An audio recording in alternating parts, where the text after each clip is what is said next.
Hello दोस्तों। आज लेके आया है एक और दरवानी कहानी।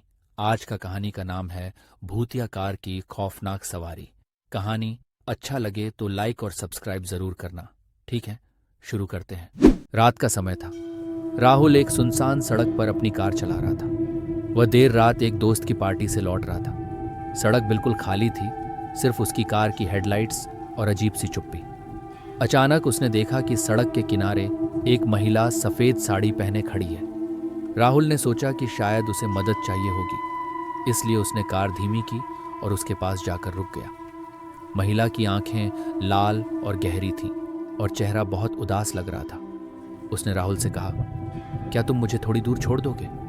राहुल ने बिना ज्यादा सोचे उसे कार में बैठा लिया। जैसे ही महिला कार में बैठी, माहौल में अजीब सी ठंडक छा गई।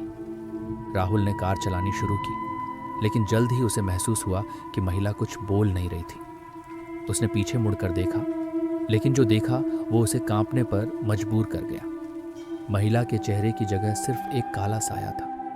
राहुल को एहसास हुआ कि उसके साथ कुछ अजीब हो रहा है। उसने घबरा कर कार की रफ्तार बढ़ा दी। तभी कार की हेडलाइट्स अचानक बंद हो गईं और चारों ओर घना अंधेरा छा गया। राहुल ने ब्रेक लगाने की कोशिश की, लेकिन ब्रेक भी काम नहीं कर रहे थे। कार अब अपने आप चल रही थी। उसके दिल की धड़कन तेज हो गई। वो चिल्लाया, कौन हो तुम? मुझे छोड़ दो। पर कोई जवाब नहीं आया।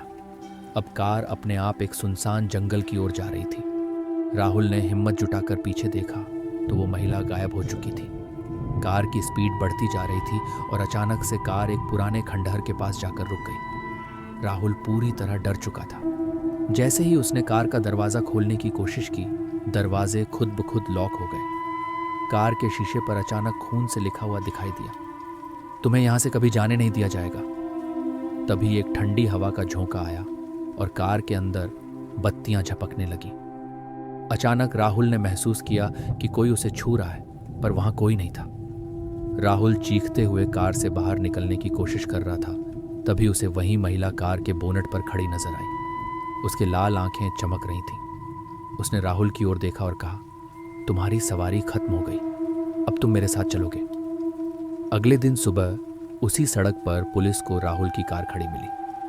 कार के अंदर राहुल कहीं नहीं था, बस एक सफेद साड़ी का टुकड़ा और शीशे पर खून से लिखा हुआ एक संदेश, वो अब कभी वापस नहीं आएगा।